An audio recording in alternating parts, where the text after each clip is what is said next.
Goeiedag en baie welkom. My naam is Dion Els en ek is van Helderberg gemeente. En dit is my voorreg om so 'n paar oomblikke saam met jou te spandeer. Elke keer as ek myself so sien op die video, ek weet nie of jy al jouself so afgeneem het nie, dan lyk ek vir myself net ouer en ouer. En hopelik met die ouderdom kom ons so 'n klein bietjie wysheid by. Hierdie komende Sondag in ons gemeente is dit belydenisaflegging en ons het die voorreg om 53 jong mense te help om belydenis van geloof af te lê hierdie komende Sondag. En dit is 'n ongelooflike voorreg, so as jy inskakel vir hulle erediens hierdie Sondag, dan is dit 'n groot feesviering by ons gemeente. Ek wil vandag so 'n bietjie met jou saamgesels en ons tema is hou vas aan dit wat jy gehoor het. En jy sal nou hoor die boodskap leen nou so klein bietjie in hulle rigting. En maar ek dink vir elkeen wat na hierdie video kyk, sal dit kosbaar wees om die boodskap uit 2 Timoteus te hoor. Kom ons vat 'n oomblik en dan bid ons net saam. Here God, baie dankie vir die oomblikke wat ons het om saam te wees. En dankie dat ons kan weet dat U ook by ons is. Dankie dat U goed is vir ons en dankie dat U ons seën met U teenwoordigheid. Ons bid dit in U naam. Amen. Nou, ek wil wegspring deur vir jou so 1 of 2 quotes oor honde te lees. Die eerste een sê, the average dog is nicer than the average person. Okay, dit is Andy Rooney, het dit gesê. Scratch a dog and you'll find a permanent job, het Franklin P. Jones gesê. Dogs are not our whole life, but they make our lives whole, is Roger Carraras wat dit gesê het. En dan miskien net so een laaste een. A dog is the only thing on earth that loves you more than he loves himself. En dit was Josh Billings wat dit gesê het. Maar so oor honde gepraat. Ek wil vir jou vertel van 'n hondjie wat gebore is in 1884 met die naam Nipper. Hy was 'n Jack Russell. En Nipper het sy naam gekry want hy het as jong hondjie het hy van agteraf mense bekruip en dan het hy hulle aan hulle enkels beet gehad, genip, hy het so genip aan hulle enkels en toe noem hulle hom Nipper. Nou Nipper was die hond gewees van Mark Barroud, en Mark Barroud is toe skielik oorlede en so is Nipper dan nou na sy broer Francis toe om na hom te kyk. Francis erf toe 3 dinge by sy broer. Hy erf 'n ou grammofoon, 'n grammofoon, 'n paar plate en vir Nipper die hond. En so het Nipper by Francis uitgekom. Maar sommer baie vinnig het Francis agtergekom dat Nipper vir Mark mis, want hy sou vir dae aan een in die vensterbank sit en by die venster uitkyk in afwagting dat Mark sy eienaar hom sou kom haal. Later het Francis nie meer gelekker geweet wat om met hom te doen nie. En een aand toe besluit hy maar hy gaan een van hierdie plate aansit op hierdie grammofoonplaat en hy gaan 'n bietjie musiek luister. Hy was 'n onsuksesvolle kunstenaar en terwyl hy skilder sal hy dan nou sit en musiek luister. En tot sy verbasing toe hy die plaat aansit, toe hoor hy maar dit is eintlik nie musiek nie, dit is die stem van sy broer wat 'n klomp opnames gemaak het oor sy lewe en al die avonture waarop hy was. En die volgende oomblik het Nipper om die draai gekom en Nipper het op die stoel gespring, op die tafel gespring en hy het langs hierdie grammofoon gaan sit en luister na die stem van sy eienaar. Daar word vertel dat Nipper nooit ooit weer teruggegaan het na die vensterbank toe nie. Hy het nooit weer teruggegaan om daar te lê nie. Van toe af het Nipper 'n nuwe lewe. Hy het weer 'n nuwe bestaan en 'n nuwe betekenis gevind, net deur die stem van sy eienaar te hoor. Soos daar geskrywe staan oor hierdie storie, staan daar dat Nipper elke liewe aand na ete op die stoel, op die tafel sou spring en dan afwagtend wees om die stem van sy eienaar te hoor. En dan na so rukkie as hy genoeg geluister het, dan spring hy af en dan gaan slaap hy. Miskien luister jy na hierdie storie en jy dink, weet jy wat, ek ken daai vensterbank eintlik nogal goed. die vensterbank waar ek wag dat iemand my gaan kom red, of dat iemand van buite iets gaan kom doen om my net weer in rigting te sit. Miskien sit ek en jy en wag op dinge wat maak dat die lewe eintlik so klein bietjie by ons verbygaan. Miskien is daar dinge in jou lewe wat gebeur het, wat maak dat jy op hierdie vensterbank sit. Goeie rede is wat jy het om op hierdie vensterbank te sit en wag. Wanneer ek en jy ons geloof bely en wanneer ons getuig van Jesus staan, sê dit nie dat ons nie die vensterbank ken nie. Inteendeel, sê net die teenoorgestelde. Wanneer ek en jy ons geloof met mense deel, dan sê dit eintlik dat ons die vensterbank goed ken. Dit is ook om te sê dat net omdat ek 'n belydende lidmaat van 'n kerk is en omdat ek in 'n verhouding met Jesus staan, is nie te sê dat ek nie weer by hierdie vensterbank gaan opeindig nie. Ek wil amper vir jou sê, maak nie saak hoe naby jy aan die Here loop nie, daar gaan 'n tyd kom waar ek en jy, elkeen, voel ons wil net op die vensterbank gaan sit. Die vensterbank van hopeloosheid, die vensterbank van hartseer, die vensterbank na verlange, na selfbejammering. So om belydenis van geloof af te lê, beteken as te ware om baie braaf te wees, want geloof is 'n moeilike ding. Geloof is nie 'n maklike ding nie, dit vat so bietjie braafheid van ons kant af, dit vat so bietjie guts, as ek dit so kan sê, om ons geloof te bely, want wat ons eintlik bely is om te sê dat ek kan nie hierdie dinge alleen doen nie. Ek kan nie hierdie dinge wat met my gebeur, ek in myself kan nie hierdie dinge doen nie. Dis hoekom ek en jy op kerk toe gaan. Dis hoekom ek en jy deel is van 'n geloofsgemeenskap. Ons is die eerste mense wat sê, maar omdat ons hierdie dinge nie kan self doen nie, vertrou ons die genade van die Here om vir ons in te staan. En dit beteken nie dat ek en jy nie weer op die vensterbank soos nipper gaan beland nie. Die vraag is ook nie of ek daar gaan beland nie. Die vraag is, wat gaan ek doen as ek daar beland? Na wie se stem gaan ek luister? Wat is die stemme wat ek gaan toelaat in my lewe wanneer ek op die vensterbank beland? Hoe gaan daai stem, wat gaan daai stem aan my maak? Dit is wat belydenis van geloof is. Belydenis van geloof is om te sê, ek het 'n stem geleer ken en ek gaan daardie stem probeer volg. Wat toe nou met Nipper gebeur het, is baie interessant. Een aand terwyl Nipper sit en luister na die stem van sy eienaar, het Francis besluit om hom te skilder. Min wetende dat hy besig is om een van die mees ikoniese skilderye van ons tyd te skilder. Die skildery se naam is His Master's Voice. En jy dink nou miskien, ek het nog nooit dit gesien nie. Jy sou dit al gesien het, want daar's 'n maatskappy, HMV of Sony Entertainment, wat hierdie skildery gebruik as hulle logo, en die klein hondjie wat sit langs die grammofoonplaat, sien jy altyd as jy 'n fliek kyk, dan sal dit of in die voorkant, of voor in die fliek of na die fliek verskyn. 'n ikoniese skildery. Maar Paulus het ook begryp hoe belangrik dit is dat ek en jy terugkeer na die stem wat ons gevorm het toe ons jonk was. Die stem wat ons gevorm het terwyl ons tot geloof gekom het. En wat Paulus eintlik sê, is Paulus sê in die boek van 2 Timoteus, sê hy dat daar gaan tye wees waar hierdie stem die enigste ding wees wat vir ons gaan hoop gee.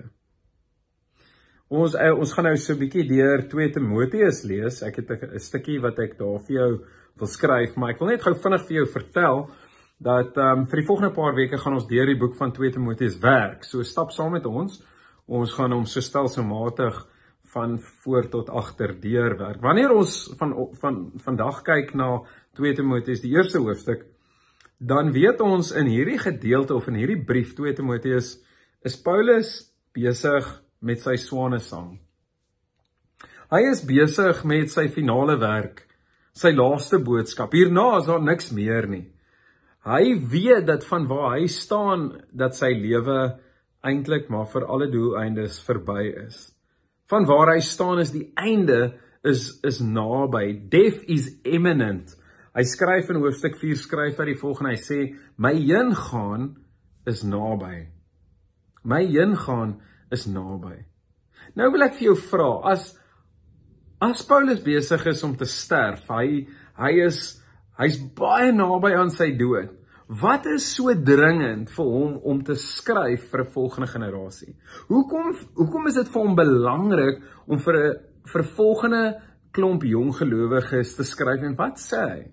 Ek wil jou so 'n bietjie in sy skoene sit. Wat sou jy geskryf het as jy geweet het dat die dood is naby? Wat sou jy en vir wie sou jy geskryf het? Ek wil jou so 'n bietjie nader aan sy skoene sit. Wat sou jy vir 'n volgende generasie geskryf het as jy die kans gehad het en jy geweet het dat jou dood is naby? Wat is die boodskap wat jy sou geskryf het? Paulus skryf en hy gaan vir ons so 'n paar ek gaan vir ons nie die hele gedeelte lees nie. Die gedeelte is 'n bietjie lank, maar jy kan dit self gaan lees. Die gedeelte wat ek vandag mee wil deel is 2 Timoteus 1 vanaf vers 4 tot 18 en ek gaan enkele gedeeltes daaruit vir jou lees en dan so ietsie daaroor sê. Die 4de vers sê, ek verlang daarna om jou te sien want ek onthou jou trane sodat ek met blydskap gevul kan word. Hy skryf vir Timoteus. Ek dink aan die opregte geloof wat in jou is, wat eers in jou ouma Louie en in jou moeder Eunice gewoon het. En ek is oortuig dat dit ook in jou woon. So hy sê, hierdie selfde geloof wat in hulle is ook in jou. Om die rede herinner ek jou daaraan om die genadegawe van God wat in jou is, deur oplegging van my hande aan te wakker. Want God het ons nie 'n gees van vreesagtigheid gegee nie, maar van krag en liefde en selfbeheersing.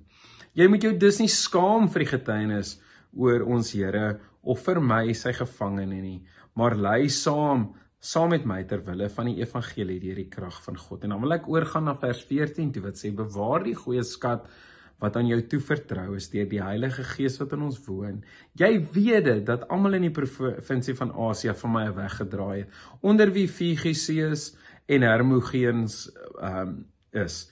Mag die Here barmhartigheid bewys aan die huis van Onesiphorus, omdat hy my dikwels verfris het en hom nie vir my boeie geskaam het nie. Inteendeel, toe hy in Rome aangekom het, het hy ywerig na my gesoek totdat hy my gekry het. Mag die Here aan hom barmhartigheid gee op daardie dag. En jy weet baie goed hoeveel hy in Efese vir my gedoen het. So hier is Paulus en hy skryf. En ek dink is baie belangrik dat ek en jy net 'n prentjie het van sy omstandighede. Want miskien sit jy nou en jy hoor, hy is nou besig om te sterf en jy sien hom met 'n lang baard, lekker daar by die aftreeoord met 'n klomp dokters en medisyne en allerlei dinge wat hom kan help, maar hy is inteendeel, hy's in die tronk. Hy's in die tronk in Rome.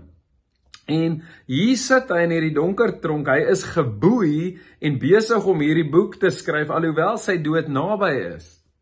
Nie omdat hy siek is nie, maar omdat hulle hom gaan veroordeel.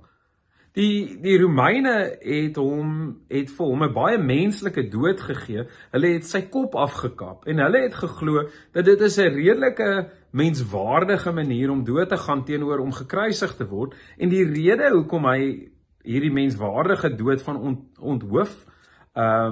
onthowing gekry het, is omdat hy 'n Romeinse burger was. So dit is die omstandighede waarbinne Paulus hierdie brief skryf. So wanneer jy hierdie woorde lees, moet jy besef, dit het so 'n bietjie van 'n agtergrond. So die heel eerste ding wat ek by Paulus hoor is wat hy sê, hou vas aan die stem van die Here. Hou vas, reg deur hierdie boek, hou vas aan die stem van die Here. Keer terug na die stem wat jou gevorm het. Hy verwys na die ouma, hy verwys na die ma, hy sê, hier's 'n langer storie, hy verwys na sy vriend, hier's 'n klomp mense wat jou gehelp het om tot geloof te kom. Wat hy eintlik vir jou wil sê, hy wil vir jou sê, gebruik die stem van God om jou lewe daarvolgens in te rig. Rig elke liewe verhouding waarin jy is, volgens dieselfde stem in. Hy sê, moenie verdwaald raak nie, moenie wegdwaal nie, moenie laat hierdie stem jou vermoë om die stem van die Here te hoor verlore gaan nie. Bly in voeling met hierdie stem, soos nipper terugkeer na die grammofoon toe, keer jy ook terug. Moenie verleer om na die stem van die Here te luister nie. So die eerste een is keer terug na die stem wat jou gevorm het toe jy jonk was. Maar nou is daar 'n tweede vers in hierdie swanesang wat Paulus besig is om te sing. En wat hy sê is, hy sê maar, weet jy wat, daar's kosbare mense op hierdie pad. Hy sê, net soos wat die stem deur jou ouma en jou oupa en almal was hulle fisies daar vir jou. Daar was mense wat 'n impak gehad het op jou groei en op jou ontwikkeling en op wie jy is as mens vandag. Ek wil hê jy moet so 'n bietjie terugdink aan jou geloof. Wie is die mense wat jou tot geloof gebring het? Wie is die predikante wat 'n rol in jou lewe gespeel het? Wie is die mense? Wie is die familielede? Wie is die vriende? Wanneer laas het jy na daai mense toe teruggekeer en erkenning gegee aan wie hierdie mense is? As ons so 'n bietjie dink aan hierdie belydenisgroep, dan is julle die eerste groep wat saam met my van voor tot agter deurgeloop het en ek is baie dankbaar daarvoor. Maar op hierdie pad was daar dokters en spesialiste en aptekers en finansiële bestuurders en CA's en studente en jeugwerkers en predikante, almal deel van julle span, wat julle gehelp het om te kom waar julle nou is. Mense wat hulle tyd opoffer, mense wat voel hulle is geroep om julle te help om julle in geloof te help groei. En baie kere as Awie in teater is, dan bel hy, dan sê hy, hoorie, ek is nou in teater, ek kan nie nou kom nie, dan het iemand anders ingestaan. Sommige kere het Albert oor see Portugal vir sy werk, dan sê hy daar, dan sê hy, hoorie, julle moet instaan hierdie week, ek kan nie daar wees nie, of Fikus met sy eksamens, of Leandri, almal van hulle, Cornel wat in die Kaap werk, wat sê, hoorie, ek is laat, maar julle, ek kom, ek wil daar wees. Dis mense wat vir jou gegee is op hierdie pad. En die tweede ding wat ek vir jou wil sê is, omhels hulle hele lief. Miskien sit jy hier so en jy dink so 'n bietjie aan al die mense wat teenwoordig was in jou lewe. Wanneer laas het jy vir hulle 'n brief geskryf? Wanneer laas het jy uitgereik na hulle? Wanneer laas het jy hulle lief gekry? Wanneer laas het jy sommer net jouself oor hulle ontferm? In die afgelope 15 jaar wat ek in voltydse bediening was daar nog net 2 mense wat 'n afspraak met my gemaak het. En 13 jaar gelede, toe's daar hierdie een oom, Dougie Akail, en hy is van Somerset Oos, miskien sien hy die preek. En hy het die afspraak met my die oggend, en ek het die vorige nag het ek doodsbegeleiding gedoen vir 'n jong persoon wat oorlede is, 'n tiener, en dit was my verskriklik sleg. Ek was verskriklik ontstel daaroor. Dit was my baie moeilik, en ek het getwyfel of ek moet voortgaan met hierdie afspraak met oom Dougie. En hy het daar aangekom en ek het vir hom so 'n bietjie begin uitvra en hy het vir my gesê, maar dis nie hoekom ek hier is nie, en ek sê, maar hoekom is jy hier? Hy sê, ek wil net vir jou dankie sê, jy beteken vir my in my geloofsgroei met die Here ongelooflik baie en ek wil vir jou bid en tot vandag toe en ek raak baie emosioneel as ek aan dink, ek kan nie vir jou sê hoeveel dit vir my beteken het nie. Die tweede keer wat dit met my gebeur het, was iemand hier in ons gemeente, ook 'n dokter wat 'n afspraak met my gemaak het en vir my gesê, ek is nie hier om deur jou bedien te word nie, ek is hier om vir jou te bid, en sy het vir my 'n pen gegee en waarmee ek al my gebede nou nog, vandag nog neerskryf, is my spesiale pen. En wat dit vir my op my geloofsreis beteken het, is ontsettend baie. So, wat ek vir jou wil sê is vandag, is as jy mense het wat 'n rol gespeel het in jou geloofslewe, gaan terug na hulle toe, hulle lief, omhels hulle, skryf hulle 'n brief, skryf daai WhatsApp, skryf daai op, maak daai oproep, vat hulle uit vir koffie as jy kan. So die eerste ding is, keer terug na die stem wat jou gevorm het, en hou vas aan die mense wat saam met jou van die begin af daar was. En is daar 'n derde ding, en Paulus hy skryf dit mooi, hy skryf van hierdie vreemde vriend van hom, sy naam is Onesiphorus, 'n baie snaakse naam, en ek het gaan kyk wat dit beteken om nuttig te wees, of dit beteken om diensbaar te wees vir die mense om jou, maar Paulus skryf oor hierdie vriend, en hy sê, hierdie vriend het vir my 'n klomp dinge beteken, meer as wat jy kan dink. Sien, elkeen van ons, en ek sluit hiermee af, so jy hoef nie te veel te bekommer nie, maar elkeen van ons het 'n vriend nodig, wat ons vanaf die vensterbank kan vat, terug in die rigting van Jesus, om ons te vat vanaf die vensterbank en sê, hier is die rigting van die stem wat jou gevorm het, hier is die rigting van die mense wat jou gevorm het. Elkeen van ons het daai een vriend nodig wat in die regte oomblik kan sê, nee, hierdie is nie goed nie, ons moet hiervan af wegbly. En liewe jong mens, dis wat Paulus vir jou wil sê. Paulus wil vir jou sê, daai vriende, jy word nou geroep om daai vriend vir 'n klomp mense te wees. Jy word die vriend wat in die rigting van Jesus stoot. Jy word die persoon wat in Jesus se rigting dink.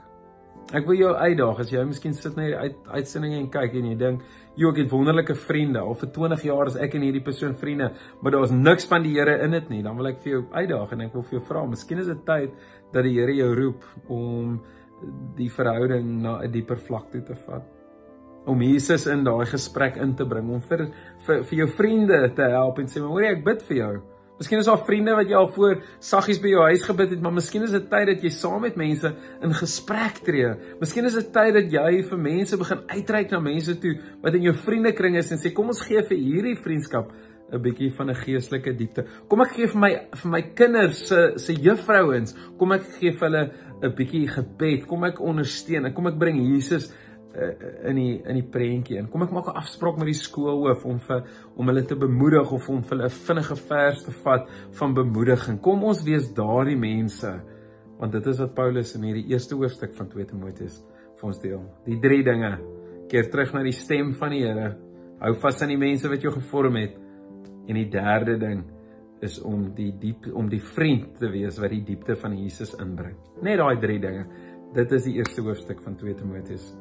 Ek bid dat die Here jou sal seën, ek bid dat die Here jou sal vashou en dat die lig van Jesus deur jou sal skyn. Dit is my voorreg om hierdie paar oomblikke saam met jou te spandeer. Ons sal nou 'n geleentheid wees dat jy ook 'n offer van dank aan die Here kan gee. Ek hoop jy het 'n wonderlike week. Totsiens.